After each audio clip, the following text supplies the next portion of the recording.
First ఇవాళ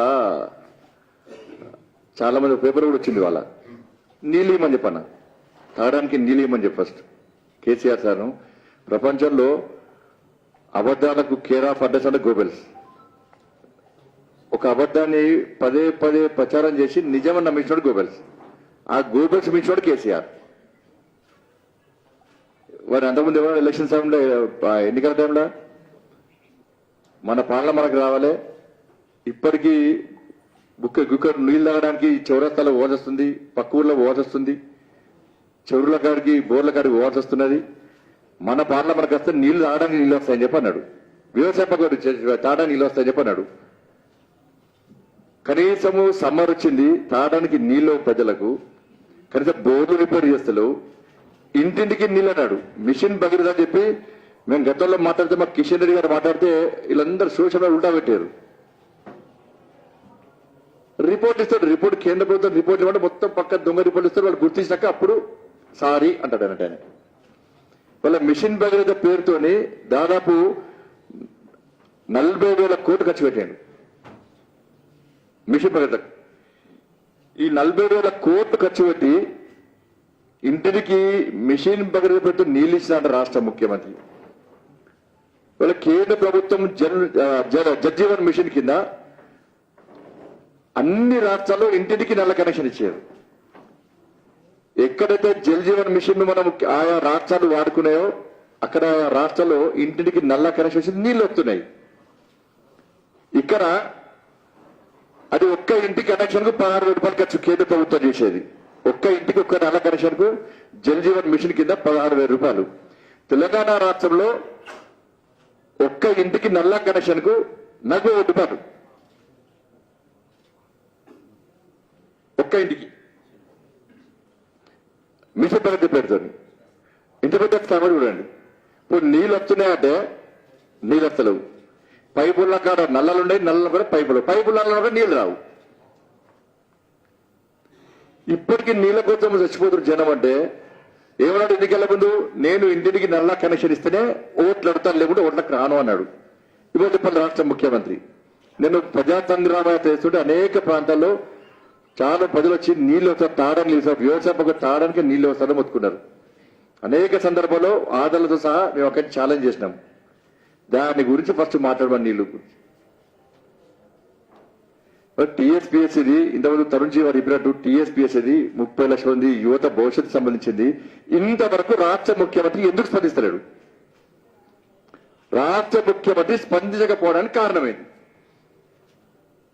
ఏదో కారణం ఉండాలి 30 లక్షల మంది భవిష్యత్తు కంటే నీకు రాజకీయాలు ముఖ్యమా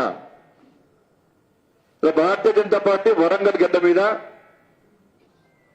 నిరుద్యోగ బాధ్యత వేస్తే స్వచ్ఛందంగా వేలాది మంది యువకులు తరలిచ్చారు కనీసం రాష్ట్ర ముఖ్యమంత్రి బుద్ధి వస్తా కూడా కనీసం బుద్ధి రాలే అందుకే అన్ని ఉమ్మడి జిల్లా కేంద్రాలు చేస్తున్నాం 20వ తారీఖు నాడు పాలమూరు గడ్డ మీద చేస్తున్నాం ఇట్లా అన్ని ఉమ్మడి జిల్లా కేంద్రాల్లో యువతకు ఒక భరోసా కల్పించడానికి ప్రభుత్వాలకు చలన రావడానికి రాష్ట్ర ముఖ్యమంత్రి స్పందించేవారు కూడా 3 డిమాండ్స్ మళ్ళీ చెప్తున్నా టీఎస్పీఎస్సీ విషయంలో సిట్టింగ్ చేస్తూ విచారణ జరపాలి ముఖ్యమంత్రి కొడుకు రాజీనామా చేయాలి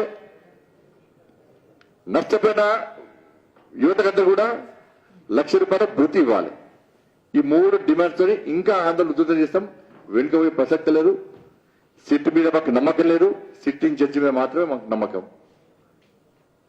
దాంతోపాటు ఈ నెల 23వ తారీఖు నాడు కేంద్ర హోంశాఖ మంత్రులు గౌరవనీయులు శ్రీ అమిత్ షా గారు పార్లమెంట్ ప్రవాసంలో భాగంగా చేవెళ్ల పార్లమెంట్ నియోజకవర్గానికి వస్తున్నారు ఆ రోజు సమావేశం ఉంటుంది దాంతోపాటు సాయంత్రము 5 గంటలకు చేవెళ్లలో ఆ పార్లమెంట్ నియోజకవర్గానికి సంబంధించినటువంటి సభ బహిరంగ సభ ఉంటుంది ఆ పార్లమెంట్ నియోజకవర్గానికి సంబంధించి చేవెళ్ల పార్లమెంట్ నియోజకవర్గానికి సంబంధించి సభ ఉంటుంది దానిలో వారు పాల్గొనడానికి వస్తారు కాబట్టి 23వ తారీఖు నాడు ఆ సభను కూడా ఏర్పాటు చేస్తున్నాం అనేక కార్యక్రమాన్ని కూడా ఏర్పాటు చేస్తున్నాం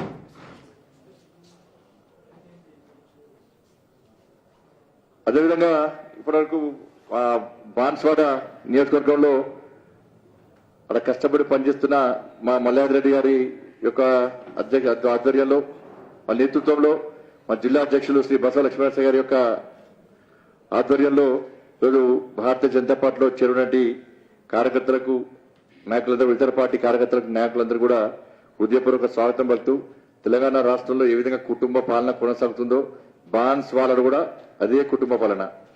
రాజ్యాంగబద్ధమైన హోదాలో ఉన్నటువంటి వ్యక్తి రాజ్యాంగానికి ఆ దానికి తూట్లు వచ్చే విధంగా ఆయన కుటుంబం అక్కడ రాజ్యం వెళ్తున్న విషయము తెలంగాణ రాష్ట్ర ప్రజలనే తెలుసు. అధికారిక కార్యక్రమాల్లో కుటుంబ సభ్యులే పాల్గొంటారు, రాజ్యాంగం తూట్లు పడతారు. ప్రారంభోత్సవాలు చేసి అధికారం లేకుండా కూడా ప్రారంభోత్సవాలు చేస్తారు.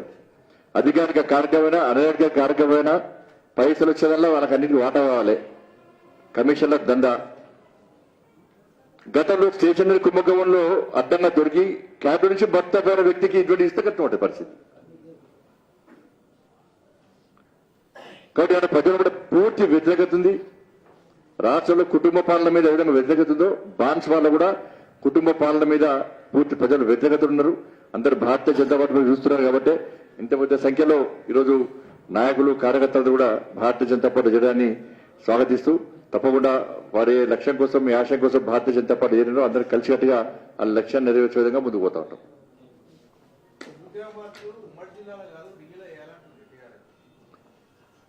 టీఆర్ఎస్ లకు ఏం పనిపించే వాళ్ళ ముఖ్యమంత్రి మాట్లాడమని చెప్పాను. ఫస్ట్ రోజ్గార్ మేళా పేరుతోని నేను మళ్ళీ చెప్తున్నా, రోజ్గార్ మేళా పేరుతోని కేంద్ర ప్రభుత్వం నరేంద్ర మోడీ గారి ప్రభుత్వం సంవత్సరంలో కూడా 10 లక్షల ఉద్యోగాలు ఇస్తాం.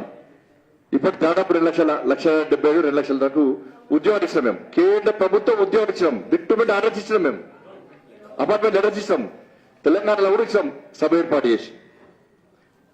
కేంద్ర ప్రభుత్వం నిర్వహించినటువంటి ఎగ్జామ్స్ దగ్గర స్కామ్ జరిగేది, నియామకంలో స్కామ్ జరిగేది, రిక్రూట్మెంట్ లో స్కామ్ జరిగేది. కానీ తెలంగాణలో మాత్రం అన్ని స్కామ్సే.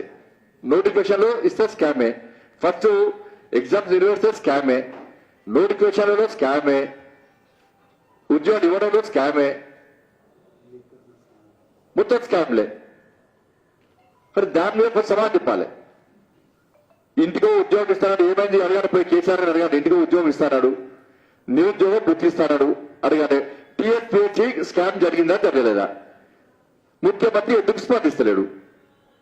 ఇలా భారతీయ జనతా పార్టీ చేపట్టే కార్యక్రమానికి నిరుద్యోగ మార్చుకు వేలాది మంది యువత ఎదురు తరలి వస్తున్నారు. ఇలా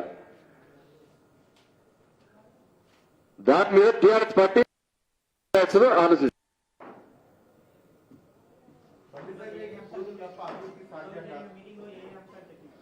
అనేక అంశాల మీద రొటీన్ మీటింగ్, అనేక అంశాల మీద రాబోయే రోజుల్లో ఏ విధంగా ఇంకా మనం కేంద్ర ప్రభుత్వం యొక్క సంక్షేమ పథకాలు ప్రచారం చేయడం, రాష్ట్ర ప్రభుత్వం ఏ విధంగా ఈ ఎన్నికల సందర్భంగా ఇచ్చిన హామీలు నెరవేర్చకుండా ఏ విధంగా ప్రజలను మోసం చేస్తుంది, అనేక టీఎస్పీఎస్ లాంటి అనేక సంఘటన జరుగుతుంది, దాని నుంచి ప్రజల దృష్టి మళ్లించడానికి ఏ విధంగా జిమ్మికులు చేస్తున్నది. ఈ విషయంలో దాంతోపాటు పార్టీని సంస్థాగతంగా మనం పటిష్టం చేయడం, రాబోయే అనేక కార్యక్రమాలు జిల్లాల వారిగా, అసెంబ్లీ సెంటర్ వారిగా మన కార్యక్రమాలు చేయాలని చెప్పి అనేక అంశాల చర్చ జరిగింది. తప్పకుండా అందరి యొక్క సూచన సలహా మేరకు పార్టీని అందరం కలిసికట్టుగా ముందు తీసుకునే ప్రయత్నం చేస్తాం. బూతులా నేను బూతులు ఎప్పుడు మాట్లాడినానే? తెలంగాణ భాష మాట్లాడితే బూతులా? అడిగిన బూతు మాట్లాడేదా వాళ్ళు? టీఆర్ఎస్ లో కంటే బూతులు ఎక్కువ వస్తాయి మాకు. నా గురువే కేసీఆర్ చెప్తి, నేను బూతుల వద్ద కేసీఆర్ మాట్లాడినట్టే. నా గురువే కేసీఆర్ చెప్తి భాషలా. అంటే మంచి మాట్లాడితే బూతు మాట్లాడు బూతులు కనబడతాయి వాస్తవానికి. ఫస్ట్ అగ్గిపెట్టి ఎందుకు దొరికో చెప్పాను రాదే, అగ్గిపెట్టే సంగతి చేసుకోండి ఫస్ట్, తర్వాత ముచ్చట నువ్వు రేసా వద్దలే. హాయ్ ఫ్రెండ్స్, మా టుడే టుమారో యూట్యూబ్ ఛానల్ చూస్తున్నందుకు చాలా థ్యాంక్స్. మరిన్ని లేటెస్ట్ వీడియోస్ కోసం వెంటనే సబ్స్క్రైబ్ చేయండి. అలాగే ఈ బెల్ ని కూడా రింగ్ చేసేయండి. మా నోటిఫికేషన్స్ అన్ని మీ మొబైల్లో వస్తాయి. అలాగే మా వీడియోస్ మీకు నచ్చితే లైక్ చేయండి, షేర్ చేయండి, నచ్చకపోతే కామెంట్ చేయండి.